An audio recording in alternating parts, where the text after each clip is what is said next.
दोस्तों वीडियो के एक लाइक से खुशी और एक सब्सक्राइब से सपोर्ट मिलता है। लाइक और सब्सक्राइब करके बिल्कुल जाना दोस्तों वीडियो को और अंत तक जरूर देखना। एक ऐसा नगर जहां चारों ओर खुशहाली और हरा भरा दिखाई दे रहा था। उस सुंदर से नगर में एक साधु गांव से जंगल की ओर जा रहा था। तभी अचानक रास्ते में एक महिला दिखाई देती है। महिला साधु को देखकर कहती है, बाबा आपको मेरा प्रणाम। तभी साधु एक टक देख के कहता है, आयुष्मान भव बच्चे, तुम सदा सुखी रहो, तुम्हारा परिवार सदा सुखी रहे। यह सब कहकर साधु वहां से चला जाता है।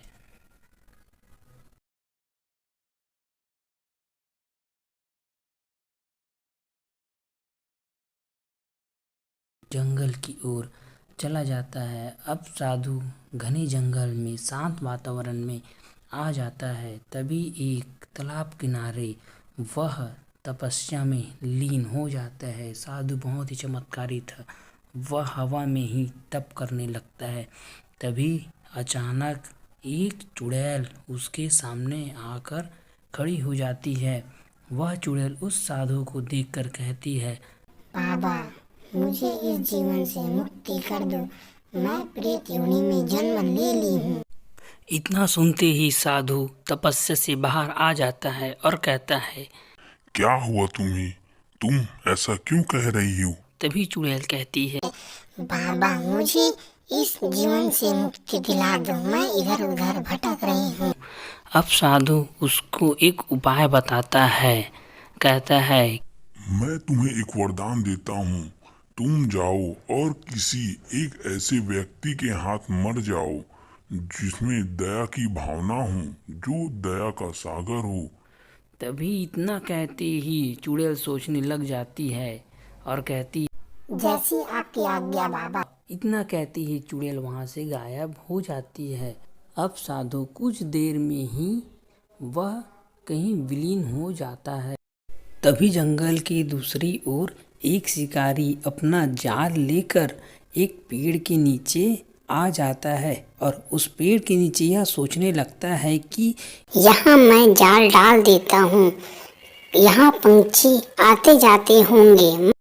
इतना कहकर शिकारी वहां पास बैठ जाता है। तभी कुछ देर में दो कबूतर का जोड़ा उस जाल में फंस जाता है और शिकारी उन दोनों को देखकर बहुत खुश होता है। तभी उन दोनों की आंसुएं देखकर शिकारी सोचने लगता है कि मैं अगर इन दो जोड़ों को मार दूंगा तो इनके बच्चे भूखे रहेंगे। तभी शिकारी इतना सोचकर रोने लगता है और कहता है कि जाओ, मैं तुम्हें नहीं पकड़ूंगा। आज आज मुझे क्या हो गया है, मैं तुम दोनों के बारे में बहुत ही सोच रहा हूँ। इतना कहकर शिकारी उन दो कबूतरों को छोड़ देता है और वही पत्थर के पास परेशान होते होते बैठे रहता है। तभी अचानक एक चुड़ैल आ जाती है। तभी वह चुड़ैल उस शिकारी को कहने लगता है, हे शिकारी, तुम उन दो कबूतरों को छोड़कर, तुम्हारे अंदर दया की भावना है, यह तुमने दिखाई। तभी शिकारी कहता है, अरे चुड़ैल, तुम कौन हो और ये सब तुम कैसे जान गई? तभी चुड़ैल कहती है, शिकारी भैया तुम डरो मत, मैं तुम्हें कुछ नहीं करूँगी। इतना सुनकर शिकारी कहता है, अरे ओ चुड़ैल, तुम मुझे कैसे जानती हो और तुम मुझे कुछ क्यों नहीं करोगी? इतना कहती ही चुड़ैल कहती है, अरे भैया, मुझे एक साधु ने वरदान दिया है, अगर मैं किसी भले आदमी के हाथों मारा जाऊं तो मुझे मुक्ति मिल जाएगी। तभी शिकारी तीर कमान लेकर उस चुड़ैल पर चला देता है और कहता है, लो बहन, मैंने तुझे मुक्ति दिला दी। और चुड़ैल तीर लगते ही जमीन पे आकर गिर जाती है। शिकारी भैया, तुमने मुझे मुक्ति दिलाई, इसके बदले मैं तुम्हें एक ऐसा वरदान देना चाहती हूँ जिससे तुम यह सब करना बंद कर दो।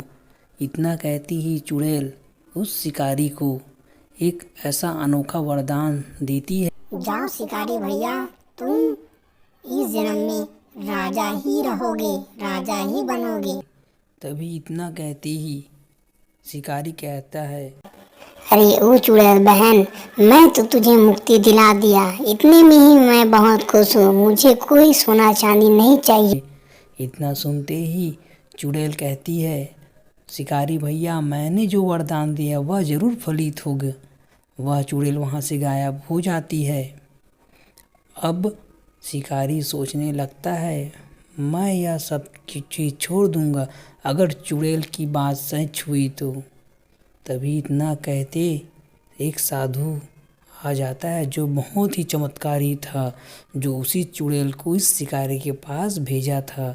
तभी साधु कहता है, जाओ बच्चे, तुमने जो एक ऐसा काम किया है जिसकी वजह से मैं तुम्हें एक ऐसा अनोखा वरदान देता हूँ जिससे तुम एक राजा महाराजा बन जाओ। और इतना कहते ही वह शिकारी राजा महाराजा बन जाता है और उस घने जंगल से बाहर गांव की ओर चला जाता है। उसके साथ उसके सेना और मंत्री सभी साथ में गांव की ओर चले जाते हैं। अब शिकारी सभी का भला ही करेगा और भला ही सोचेगा, क्योंकि उसका दिल बहुत ही